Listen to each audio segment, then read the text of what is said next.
Poštovani gledatelji, dobra vam večer. Pratite Global Fokus, ja sam Ivana Dragičević. Iza nas je tjedan u kojem je Svjetska banka objavila kako će globalno siromaštvo porasti prvi put nakon 22 godine. Krivac je pandemija koronavirusa koja će u siromaštvu u svijetu baciti dodatnih 115 milijuna ljudi. Siromaštvo bi značilo život s manje od $2 dnevno.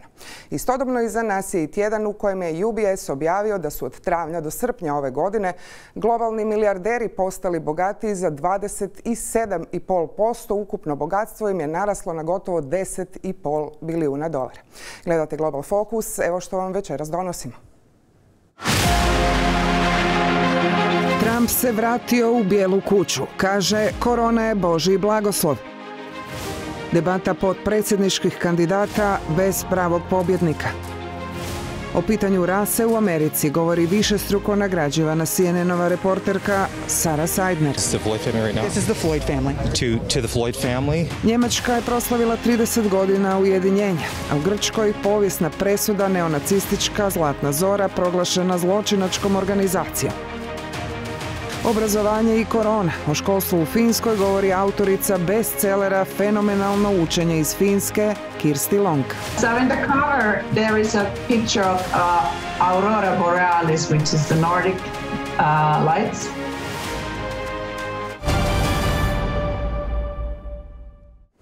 Prvo je umanjivao njezin značaj, svađao se s političkim protivnicima, a uskoro su SAD postale zemljom s najviše zaraženih i umrlih od korone u svijetu. A onda je koncem prošlog tjedna stigla vijest. Donald Trump je pozitivan. Kao i Melania, kao i brojni pripadnici administracije Bijele kuće. Svijet je iz minute u minutu pratio izvještaje iz bolnice Walter Reed, ispred koje su za zdravlje predsjednika molili njegovi pristaše. A onda je nakon 72 sata pušten, vratio se u Bijelu kuću spreman, kaže, za drugi mandat.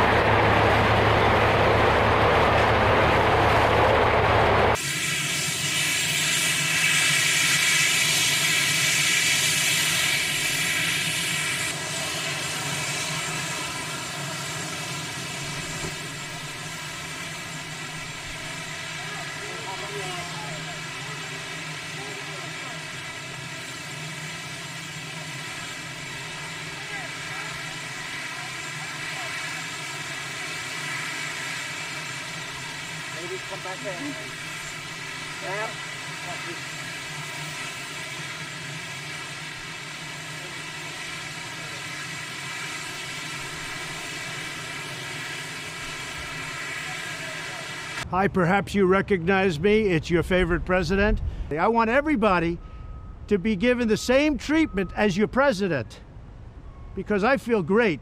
I feel like perfect. So I think this was a blessing from God that I caught it. This was a blessing in disguise. I caught it. I heard about this drug. I said, let me take it. It was my suggestion. I said, let me take it. And it was incredible the way it worked. Incredible. I want to get for you what I got, and I'm going to make it free. You're not going to pay for it. It wasn't your fault that this happened. It was China's fault. And China's going to pay a big price, what they've done to this country. China's going to pay a big price, what they've done to the world. This was China's fault.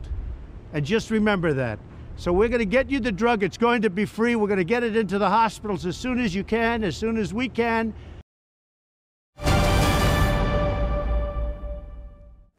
A danas opet nova kontroverza. Američka komisija za predsjedničke debate objavila je da će druga predsjednička debata biti virtualna. Joe Biden pristao je na taj format.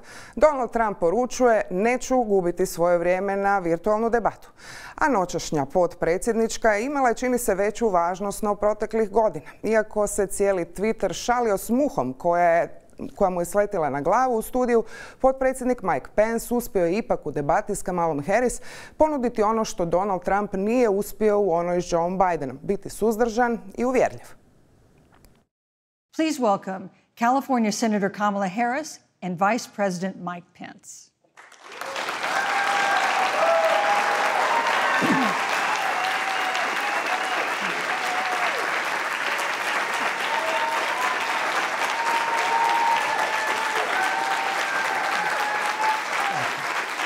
Thank you. Last week, the President of the United States took a debate stage in front of 70 million Americans and refused to condemn white supremacists. Not true. And not true. It wasn't like he didn't have a chance. He didn't do it, and then he doubled down. And then he said, when pressed, stand back, stand by. And this is a part of a pattern of Donald Trump's. Senator Harris conveniently omitted, after the president made comments about people on either side of the debate over monuments, he condemned the KKK, neo-Nazis, and white supremacists, and has done so repeatedly. You're concerned that he doesn't condemn neo-Nazis. President Trump has Jewish grandchildren. His daughter and son-in-law are Jewish. This is a president who respects and cherishes all of the American people.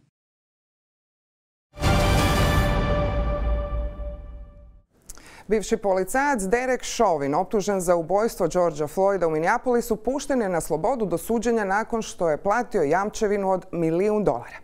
Pitanje rase nametnulo se u turbulentnoj godini za Ameriku i svijet kao jedno od ključnih na ovim izborima. Sara Sidner, CNN-ova reporterka, dobitnica je Emmya i brojnih novinarskih nagrada. Sama je bila metom napada i godinama izvještavala o ekstremizmu, govoru mržnje i rasizmu u Americi. Za Global Fokus govori o situaciji u državi za koju mnogi kažu kako je dosegnula povijesno dno. I would not say the U.S. has not hit rock bottom. However, the president refusing to plainly and clearly disavow white supremacists is a new low for our leadership, period. His lack of leadership has set race relations back a great deal. It has caused intense fear and frustration in Black and brown people and people who are immigrants, who are victims of racism, and it has emboldened white supremacists who think that the president is with them.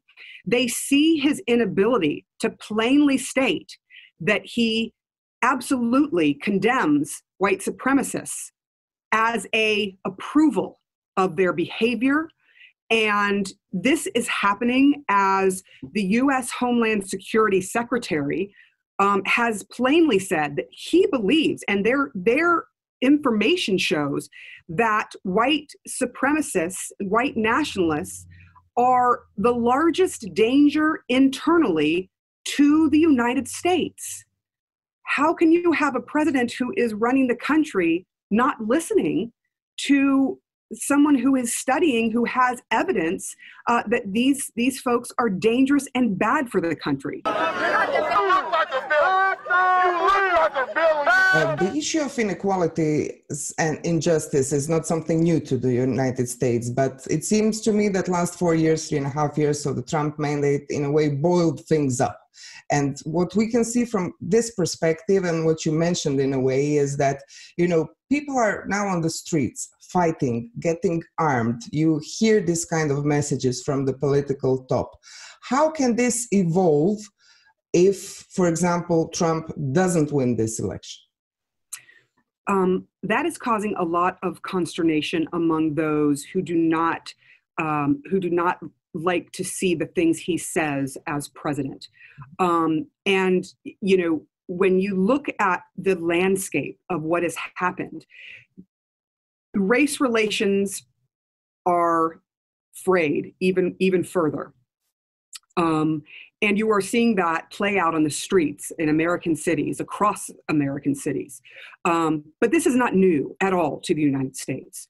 The big issue that's even larger than this is there is a fear that those who wish to do violence and those who believe if the president, and I'm talking if President Donald Trump is not reelected, that somehow that the election was stolen from him.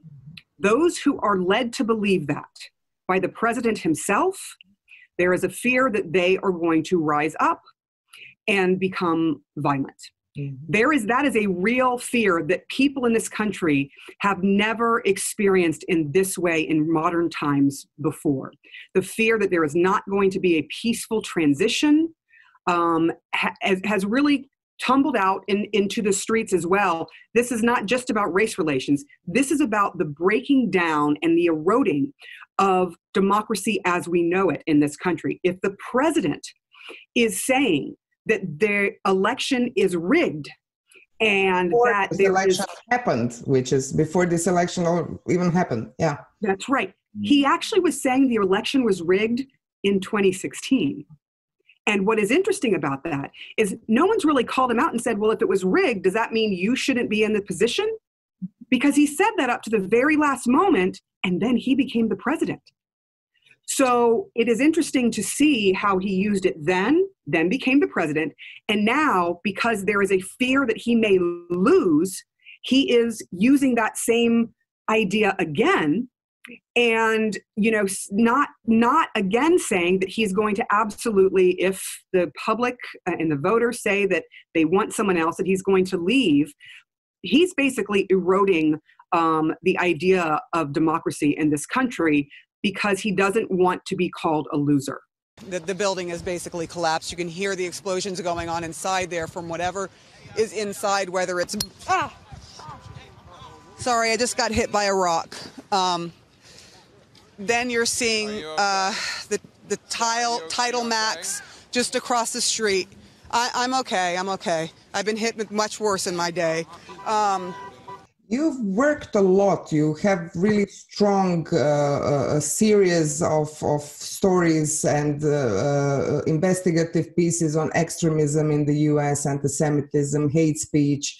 There are really, really strong stories that we watched from you. From this journalistic experience, you went all over America. You went to this side and that side. You saw the root of these people who are feeling threatened, afraid, from both sides. How would you describe what's going on in America, in these roots of America? How come that, this kind of sentiments are still that strong? We had, liberation movement, we have 60s, but still from 92, LA to Ferguson, where you were on the streets, to now Minnesota, it's still there.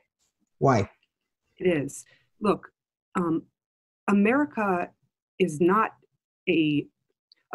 still a fairly young country, if you think about it in the history of nations, right, around the world. And if you further think about what's happened, remember that the Jim Crow laws that came, years after slavery, those just ended, not too long ago in the history of America. And so the vestiges of slavery and racism, those are still around. It hasn't been swept out. This is a generational thing, and it comes up, more than once, every generation. It comes up every few years. People have called it an awakening, a revolution. You hear the same words even from the 60s coming back again. But what is happening is another iteration of what the current generation may be familiar with in the 1960s during the civil rights era. This is, for certain in my mind, another iteration of the civil rights movement that will be marked in history. And we're in the middle of that history, trying to tell the stories in the first draft of that history. But this time, one person said to me, what I'm really afraid of is that it seems to me that the idea of fascism, the idea of an autocracy or a breaking of democracy is now entering into the fray. And that actually terrified this person more than when they were literally in the streets in the 1960s. But with every change that you see, there are changes for the good, and then there are changes that are not so good. And I think what's happened now, we're just still watching this happen. We're still watching this unfold. We don't know. America does not know how this is going to play out. There are people who believe that we are headed towards another civil war That's the extreme on one end. There are other people who believe that this movement is not going to make a huge change. It already has, right? So you have a lot of different opinions in this country. But we are definitely in the middle of another civil rights movement that is just as large and potentially just as powerful as what happened in the 1960s. Mm-hmm. This is the Floyd family right now? This is the Floyd family. To the Floyd family, being silent or not intervening, to me, you're complicit. I wanted to ask you, we saw some very powerful reporting that you had from, I already mentioned, from Ferguson to this really heavy piece of television where you basically, through you, the police chief in Minneapolis was connected with the family of George Floyd. How does these things personally affect you? Look, and you know, it is always harder for me to talk about my personal feelings, but in this case, because you asked, and I think I feel okay about it, it was one of the most powerful moments for me on a personal note. And the reason why it was powerful, the reason why even when I talk about it now, I get sort of tingling in my head and my shoulders, is because of the way that the police chief responded. It wasn't in anger, and it wasn't defensive, and it wasn't aggressively trying to make people see that he thinks he's right and that his officers are right, or that, you know, that there was something wrong with George Floyd, or that, you know, he was humble. I would say to the Floyd and it was a family moment of compassion that I had never seen before in a police chief who is under intense pressure, both the potential of a huge civil lawsuit, which would mean, you know, millions of dollars potentially against the city and the police department, and under intense pressure from some people in the public who were protesting in the streets and were looking at him as a leader and waiting to see if he said what they wanted him to say, or waiting to see what he said and could cause another explosion of violence. So he was in a very tight spot, and he was honest. He was respectful. When I asked him, look, I did not even know, by the way, that George Floyd's brother was on TV at that moment. This happened completely impromptu. It was a surprise. I happened to be at the memorial when the police chief walked up, and someone told me, hey, turn around, I think that's the chief. And I said, no, he wouldn't come here. I mean, he might, you know, people might come at him like, well, he's not gonna. He did. He prayed at the spot, at the memorial, the People's Memorial, where George Floyd had been killed. And he said, look, I think that even the officers who were not on George Floyd's neck are complicit. But what touched us all and what made a huge impact is when he found out I was talking to the brother, and our anchor was talking to the brother of George Floyd, he removed his cap in a sign of respect for the family.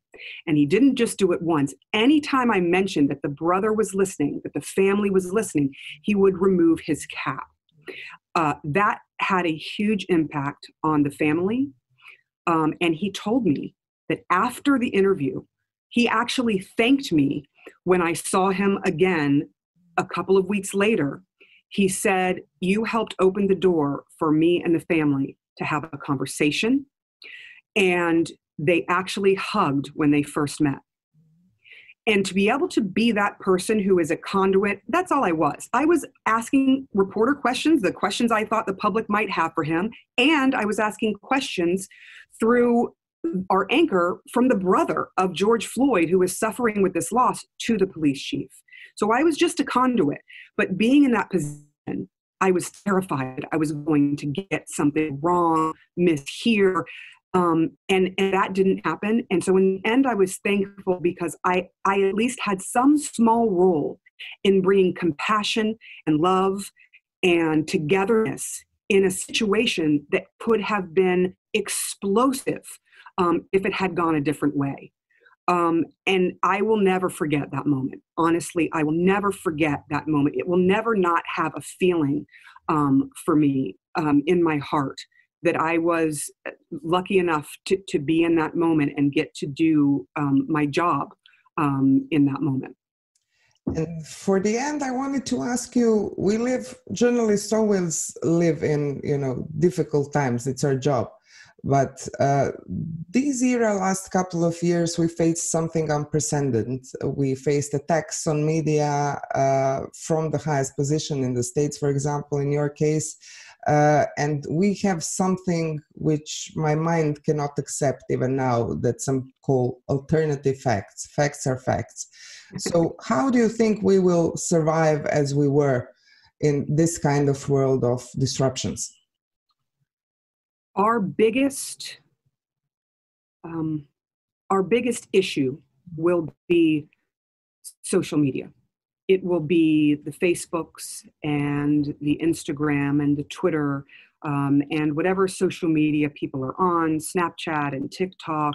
That will be our biggest battle, because people who mean to do harm or who want to put false information out there have an audience of not just their friends and family like before. They have an audience of the world. They literally have an audience, a potential audience of the entire world. And so we are battling information and misinformation every second of the day.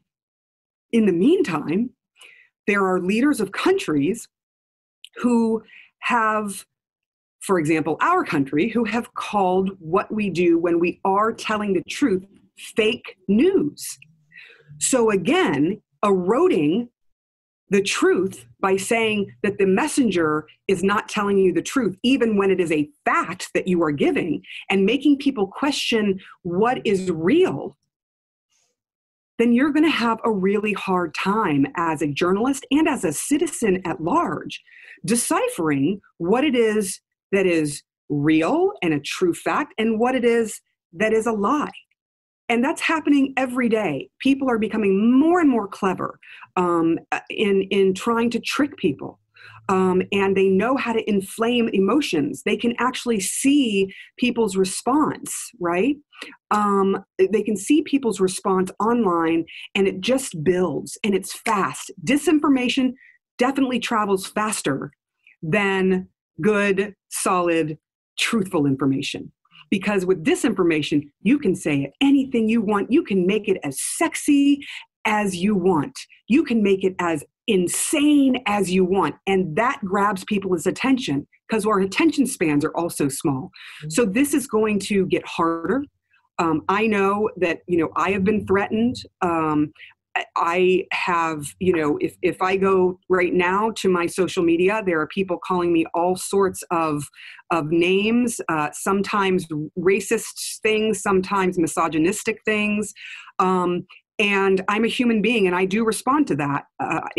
Sometimes I become afraid. Sometimes I become angry. Sometimes I laugh at it because it's so ridiculous.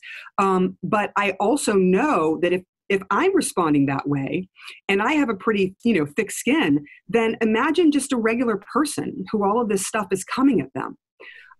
So I think we're going to have a lot of work to do, and it's going to get harder, not easier.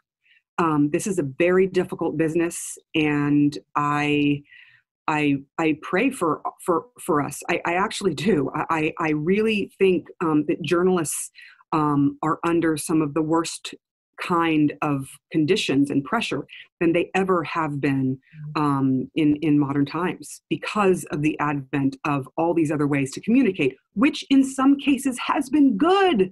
It's brought good in some cases. It really has. But disinformation, especially in places that are trying to grab power, it's going to be a battle, a real battle.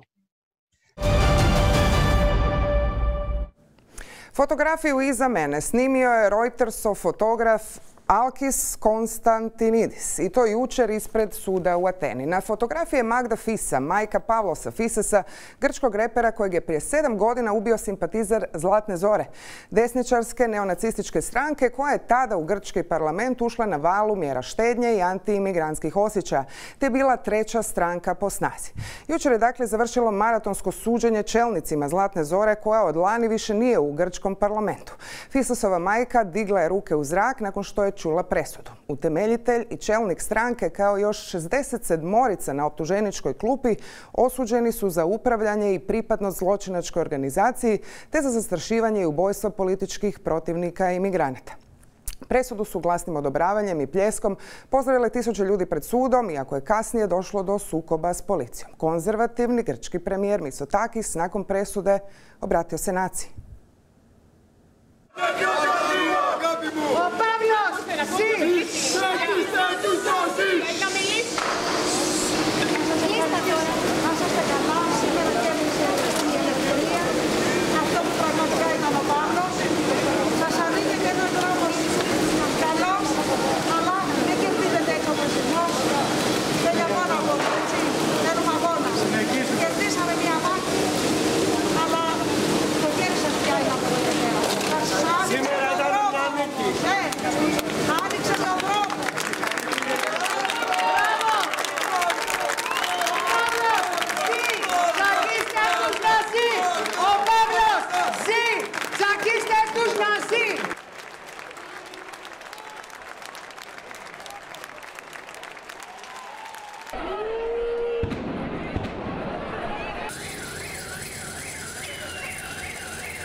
Η σημερινή απόφαση του τριμελούς εφετείου κακουργημάτων και τη δράση της Χρυσής Αυγής κλείνει ένας τραυματικός κύκλος της δημόσιας ζωής της χώρας.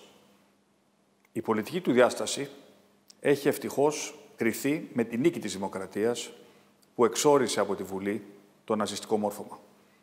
Τώρα η ανεξάρτητη δικαιοσύνη δίνει και αυτή τη δική της απάντηση.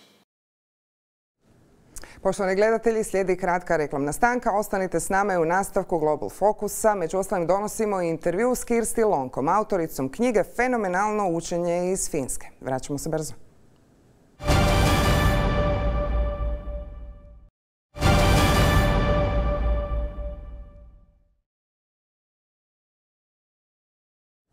Poštovani gledatelji, dobrodošli nazad u Global Fokus. Tjedan za nama bio i tjedan rata i političkih previranja, ali i tjedan u kojem je Papa Franjo objavio novu encikliku.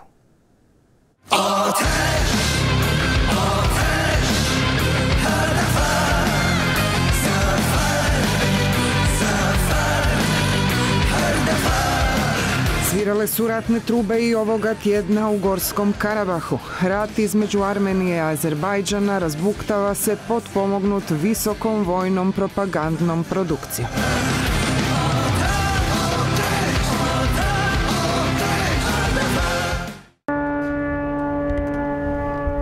A iza zamrznutog konflikta, boje se mnogi, stoji mogući širi regionalni sukob u Južnom Kavkazu gdje se sudaraju interesi Turske, Rusije, Irana i Zapada.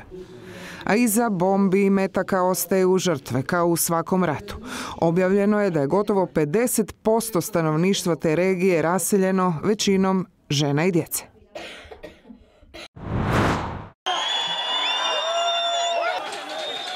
Pojas nesigurnosti širi se i na Središnju Aziju. Dan nakon zauzimanja sjedišta vlade, iznude ostavke premijera i poništenja rezultata parlamentarnih izbora, Kirgistan je potonuo u kaos nakon što je došlo do trvenja između oporbenih frakcija u borbi za vlast. Predsjednik države poziva na pregovore suprotstavljene političke aktere, ali ulice Biškeka postale su mjesto vladavine rulje. Bonjour madame, vous allez bien? Francuski predsjednik Macron objavio je plan za suzbijanje islamističkog separatizma i njegova protudruštvenog djelovanja. Najavljen je niz mjera u školstvu te reguliranje izobrazbe imama u dogovoru s Nacionalnim islamskim vijećem Francuske. Program protiv radikalizacije u sekularnoj Francuskoj, koja je bila metom terorističkih napada, dugo se čekao. Macrona desnica optužuje za nebrigu za Francusku, a ljevica za moguću veću stigmatizaciju muslimana. Il y a dans cet islamisme radical, puisque c'est le cœur du sujet, abordons-le et nommons-le, une volonté revendiquée, affichée, une organisation méthodique pour contrevenir aux lois de la République et créer un ordre parallèle, ériger d'autres valeurs, développer une autre organisation de la société, séparatiste dans un premier temps, mais dont le but final est de prendre le contrôle complet.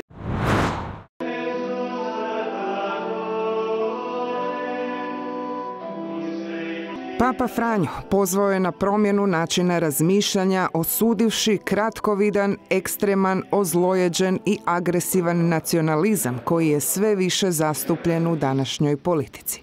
Njegova poruka dio je najnovije enciklike Fratelli Tutti, svi smo braća, u čijem je središtu društvena pravda. Papa je potpisao svoju novu encikliku na grobu svetog Franja Asiškog. Globalna bratska zajednica, utemeljena na prakticiranju društvenog prijateljstva naroda i nacija, poziva na bolju politiku, onu koja je uistinu u službi zajedničkog dobra, kaže Papa. Tvrdi kako bi pandemija trebala ljude nagnati da promisle o globalnim prioritetima. A jedan od najvažnijih prioriteta za bolju budućnost i za bolje društvo svakako jest obrazovanje. Pandemija je neke procese ubrzala, neke je usporila. Kirsti, Lonka, edukacijska je psihologinja i profesorica na sveučilištu u Helsinkiju, autorica bestsellera Fenomenalno učenje iz Finske. Za Global Fokus razgovarali smo o tome kako vidi budućnost obrazovanja i što to stoji iza finskog modela, godinama najbolje ocijenjenog obrazovnog modela u svijetu. Prije intervjua dobra vijest, knjiga će se do kraja godine naći i na hrvatskom. Ms. Lonka, good evening and thank you so much for being the guest in our program.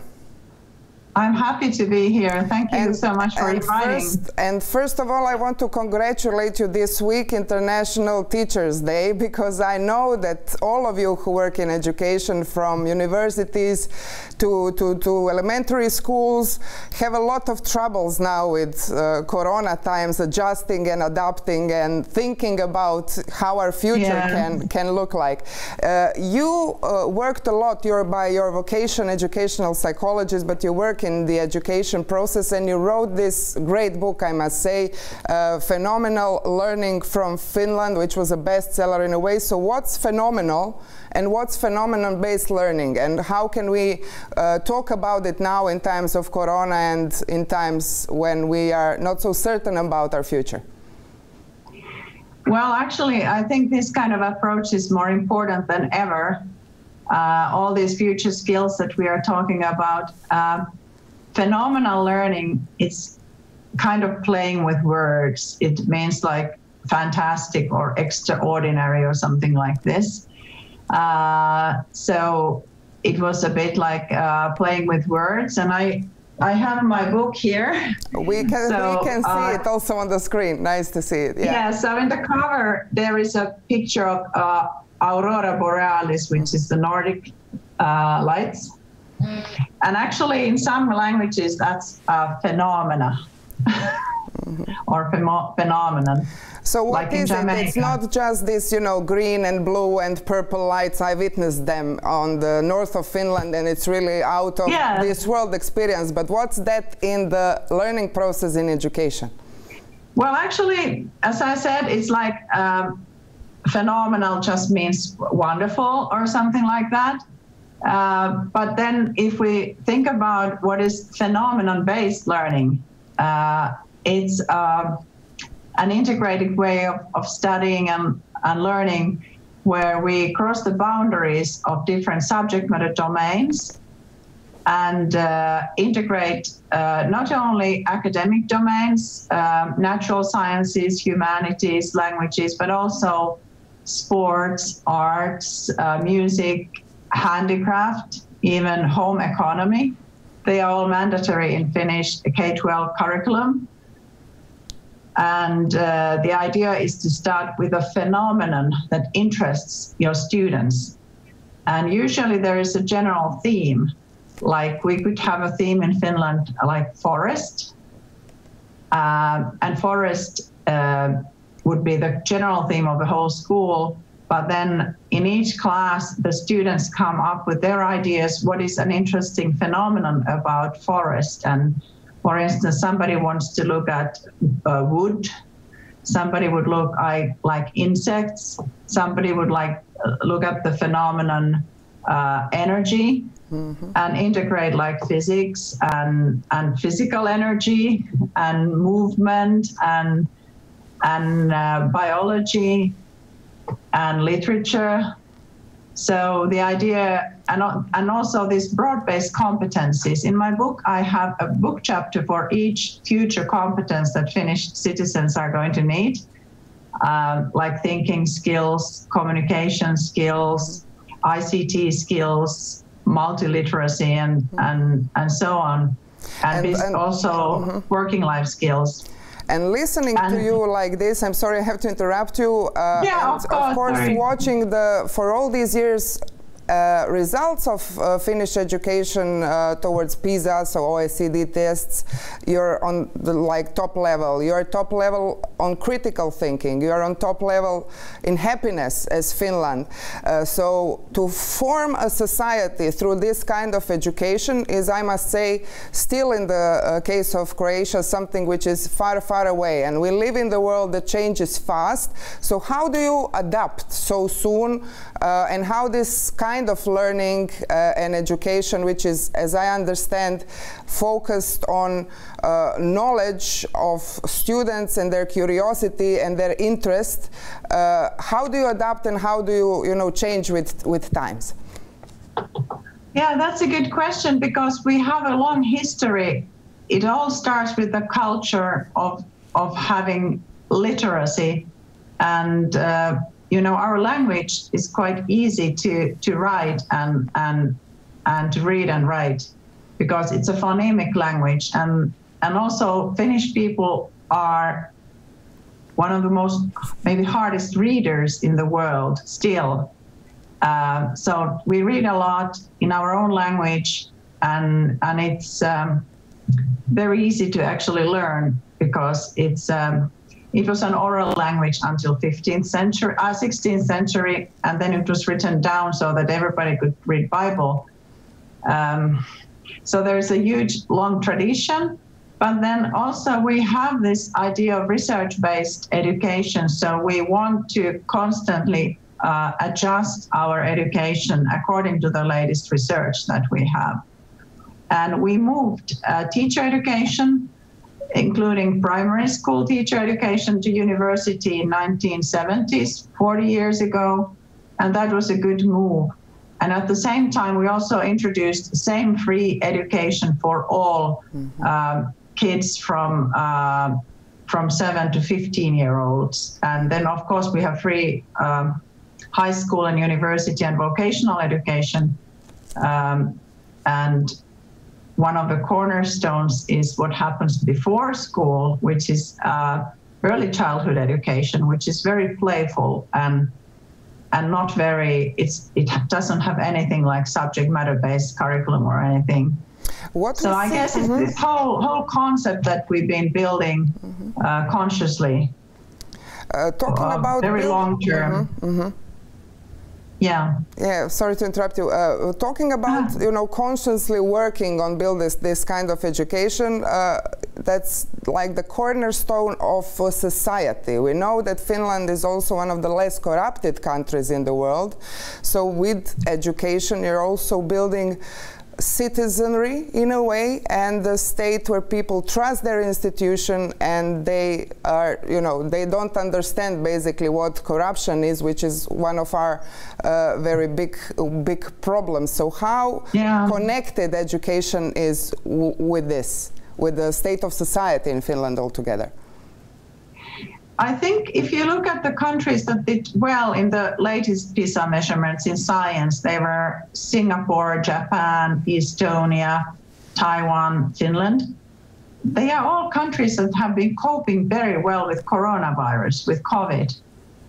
And I think it has to do with focusing on education and knowledge and science, is to have enlightened citizens who have trust. We trust our police, we trust our system, we trust our democracy. So the idea is that also we are we are very homogeneous society. Mm-hmm. Canada is also doing very well, and it's also a very enlightened society with well-educated citizens, even though it's much more heterogeneous. But Finland is very small and compact, and we have this tradition that we need to use our own thinking, and we are very critical. And I have to say that we are very astonished if somebody comes and tells that we are happy, because we are very critical all the time. We criticize everything, and we want to constantly criticize and want to make things better. But probably that's got something. That's got something to do with freedom in thinking and good living conditions that you have concerning everything that you were talking about. What we see today, not maybe in Finland, but that's probably the case also there. So that's why you are adjusting and adapting. But here we have some kind of these old schools like ex cathedra approach. We have students that are born, that are short-span attention because of the digital technology and things like that. So how can we bridge this gap? Digital revolution going fast, kids are changing, they cannot concentrate, and on the other hand, maybe this kind of old education is something that is not functional anymore. Yeah, that is true. My research and our research is very much about digital education. Mm-hmm. And actually people repeat that students cannot concentrate and they cannot concentrate, but actually they can concentrate very well on studying, for instance. Now I'm doing research on how people study by using mobile phones and how people can regulate the use of mobile phones and things like that, because even in Finland, not everybody can afford to buy a computer. So the idea is that instead of saying, put the mobile phones off, don't use them, we've tried to integrate them as part of the infrastructure of learning and teaching. And we have a project called Bridging the Gap between school and external world. So connected learning means that we are helping students to bring their own devices and their own practices to school, and also schools going out from the school to the real world. So this kind of bridging these gaps. When people complain about children not concentrating, what they are saying that they are too impatient to listen hours of monologues, teachers talking, and put the hand on your heart. How long can you listen to a speech? Mm-hmm. A monologue. Yeah, of course. It depends, it's not interactive. Because there are so many attractive things outside school. So we need to make schools more attractive, but not entertainment. We need to teach children and youth how to use mobile devices in a meaningful way for learning. And we have longitudinal studies from grades 7 to 9 and so on. We followed the same children for 8 years now, and it appears that information seeking by using mobile devices, that kind of behavior is positively correlated both with academic achievement and study engagement. Mm-hmm. So we want to promote joy of learning, not entertainment. not only using these devices for entertainment. And talking about joy of learning, sometimes in this kind of environments that don't, how to say, upgrade, to use this digital term, yes. The education system, teachers become also, in a way, reluctant. They become sometimes fed of their work because, you know, they don't have this kind of motivation in the environment, in the system. They don't have the support. So what will be your message to the teachers in Europe, first of all? Actually, in Finland, we are now having a reform in teacher education, and I've been training teachers for the last 15 years and trying to learn myself and develop to be a better teacher.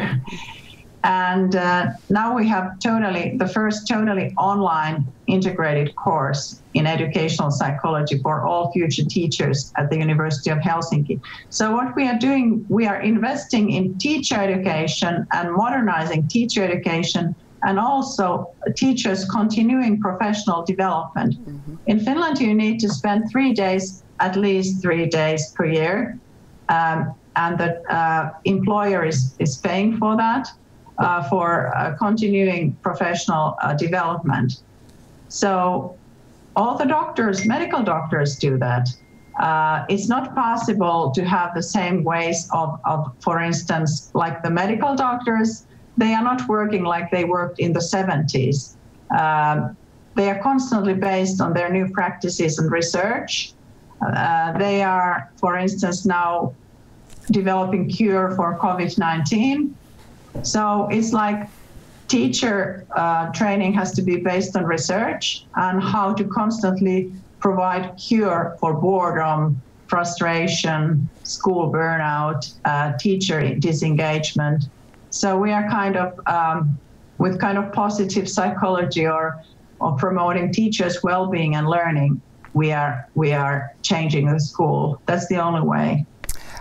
Ms. Lonka, I have to thank you for now. I know that the example of Finland can be something that we can talk about in series, but for you as a very well-known author and educator and educational psychologist, and the person who basically is one of those who are building this constant reforms of Finnish education system, I would thank you really much for your time, for being our guest today.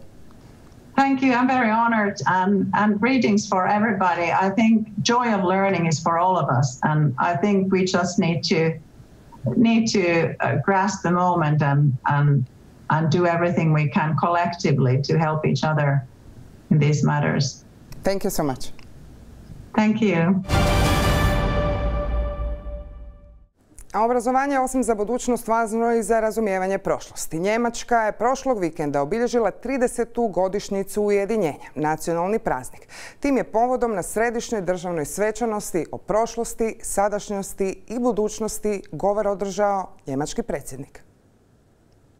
Alles kann, wenn du es willst, morgen passieren. Alles, was du willst.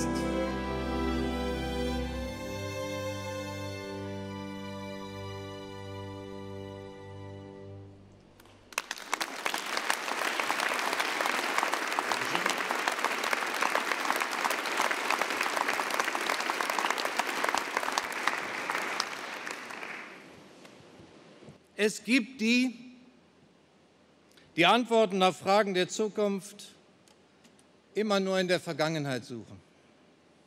Aber wie geschichtslos müssen jene sein, die heute vor dem demokratisch gewählten Bundestag die schwarz-weiß-rote Flagge des Deutschen Reichs oder gar die Reichskriegsflagge schwenken. Die wollen einen anderen Staat, einen autoritären und aggressiv ausgrenzenden Staat. Sie stellen sich in eine Tradition, die nicht für diese Republik steht, nicht für unsere Demokratie. Und die Farben, meine Damen und Herren,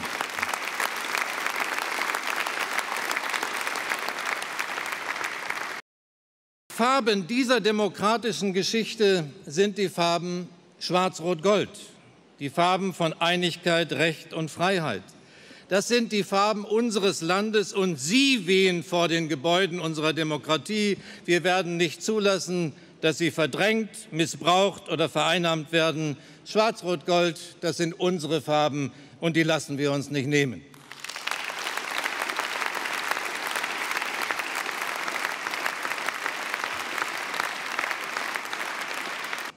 Wir sind noch längst nicht so weit, wie wir sein sollten, aber zugleich sind wir viel weiter, als wir denken. Keine Frage, der Umbruch traf die Menschen im Osten unseres Landes ungleich härter als im Westen. Noch immer existiert ein deutliches Lohngefälle zwischen Ost und West. Noch immer haben sich östlich der Elbe zu wenige Unternehmen angesiedelt. Und noch immer muss man in den Führungsetagen von Unternehmen, Universitäten, Ministerien, in der Justiz, den Medien und auch der Bundeswehr Ostdeutsche mit der Lupe suchen, in Ost oder West abhängen.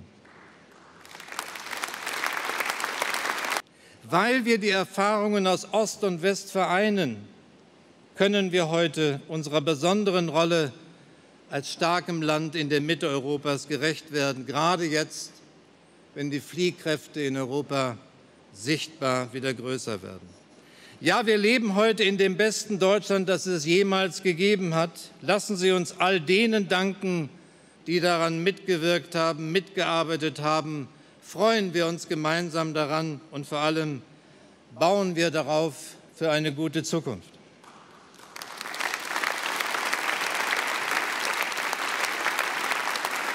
Es ist ein Land, das aus dem Sieg der Ideen von 1989 die Zuversicht schöpft, dass Verantwortung über Gängelei, dass Freiheit über Unfreiheit triumphiert.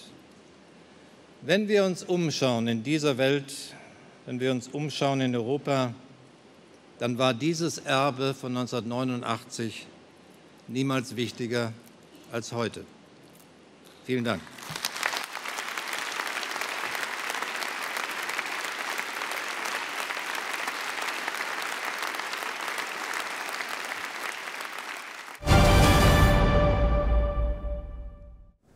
Poštovani gledatelji, stigli smo i do kraja još jednog Global Fokusa. Možete nas pratiti na našem webu i svim društvenim mrežama. A za oproštaj sjajna vijest koja je ovog tjedna stigla barem za moju generaciju. Nadam se i za neke nove. Kultna britanska lutkarska satirična serija Spitting Image vraća se na ekrane. Danas su protagonisti neke nove lutke, a teme su, čini se, uvijek iste. Poput onih sredinom 80-ih, kada su upravo lutke Spitting Image-a bili ključni protagonisti spota grupe Genesis, Land of Confusion ili u prijevodu Zemlja zbrke. Hvala vam što ste bili uz nas, ostanite i dalje uz N1.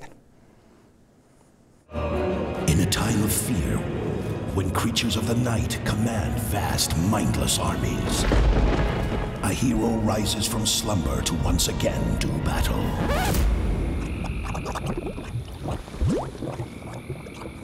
Wait, what did you say the show is called? The name, or nomen to the Romans, Latin pun, is Spitting Image. Splitting scrimmage? Spitting Image. Shitting cribbage? Oh, it's a sketch show with puppet caricatures of real people.